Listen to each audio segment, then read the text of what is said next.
হাজিদের সাথে আমাদের এই দশকে চারটি দিক থেকে সামঞ্জস্যতা রক্ষা করতে হবে। কয়টা দিক? সবাইকে শুনতেছেন? চারটা জিনিস হাজিদের মতো হতে হবে। কয়টা জিনিস? যারা হজে যাচ্ছি না, যারা আমরা যার যার বাড়িতে আছি, তারা হাজিদের মতো চারটা জিনিস করব না। হাজিরা হজ করতে গেলে এহরাম বাঁধলে তারা কিন্তু নখ চুল কাটে না। তারা কি করে না? নখ চুল কাটে না।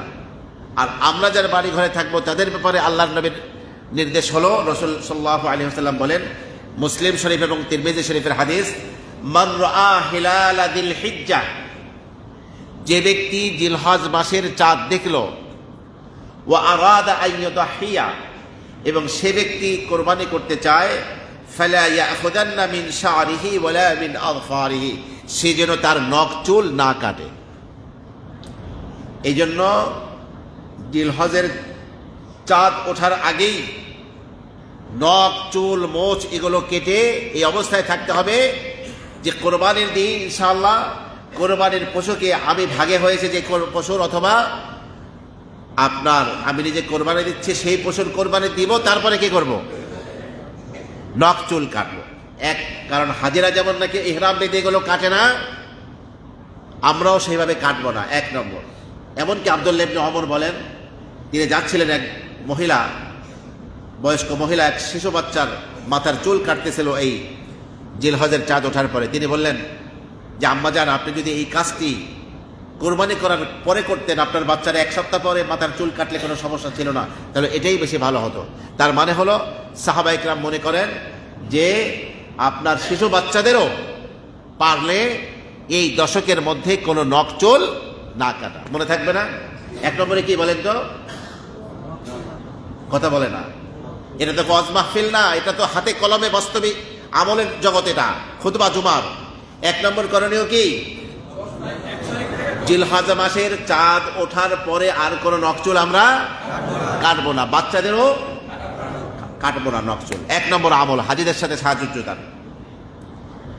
দু নম্বরে হলো হাজি সাহেবানরা তালবিয়া পড়তে থাকেন হজের ইহরাম বেঁধে, লাব্বাইক আল্লাহুম্মা লাব্বাইক, লাব্বাইক লা শারীকা লাক লাব্বাইক, ইন্নাল হামদা ওয়ান নি'মাতা লাকা ওয়াল মুলক লা শারীকা লাক। এটাকে তালবিয়া বলা হয়। কি বলা হয়? তালবিয়া। তো হাজি সাহেবানরা বেশি বেশি তালবিয়া পড়ছেন। আমরাও আইয়ামে তাশরিকে বেশি বেশি এটা পড়ব। আইয়ামে তাশরিক কোনটা? 9 জিলহজের ফজর থেকে 13 জিলহজ আসর পর্যন্ত মোট 23 ওয়াক্ত নামাজের পরে আল্লাহু আকবার, আল্লাহু আকবার, লা ইলাহা ইল্লাল্লাহু ওয়াল্লাহু আকবার, আল্লাহু আকবার ওয়া লিল্লাহিল হামদ, এই তাকবীরে তাশরিকে হাজি সাহেবানরা ওখানে গিয়ে তালবিয়া পড়েন। আর আমরা কি করব? আইয়ামে তাশরিকে 23 ওয়াক্ত নামাজের পরে যুবকেরা একবার জোরে আওয়াজে, নারীরা একবার আস্তে আওয়াজে কি করবেন? এই তাকবীরে তাশরিক পড়বেন। আবার তাকবীরটা শুনুন তো, আল্লাহু আকবার, আল্লাহু আকবার, লা ইলাহা ইল্লাল্লাহু ওয়াল্লাহু আকবার, আল্লাহু আকবার ওয়া লিল্লাহিল হামদ। তাহলে হাজিদের সাথে দুইটা মিল হলো। একটা হলো নখ চুল না কাটা, আরেকটা কি? তাদের তালবিয়ার পরিবর্তে আমাদের তাকবীরে তাশরিক পড়া।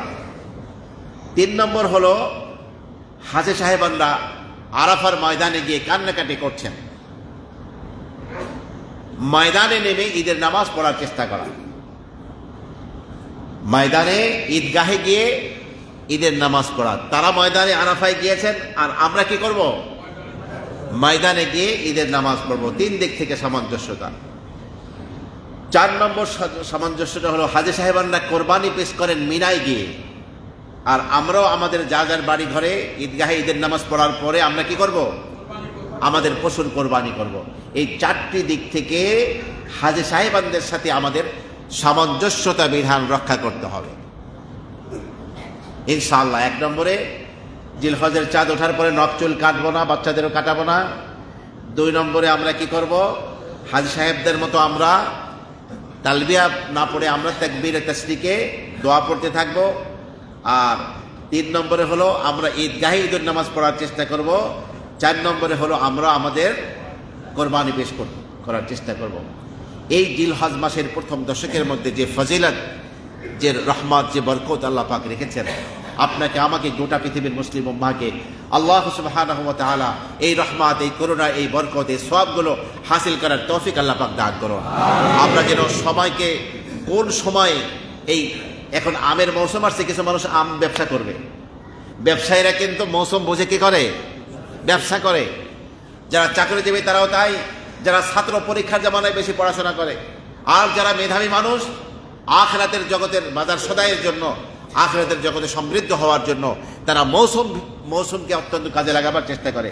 আমরা এই সুবর্ণ মৌসুমকে নষ্ট না করে এই জিলহজ মাসের প্রথম দশকের প্রতিটি মুহূর্তকে কাজে লাগাতে পারি। দয়াময় আল্লাহ আমাদেরকে সেই যোগ্যতা, সেই তৌফিক, সেই ইখলাস সকলকে নসিব করুন। চিৎকার করে বলেন আমিন।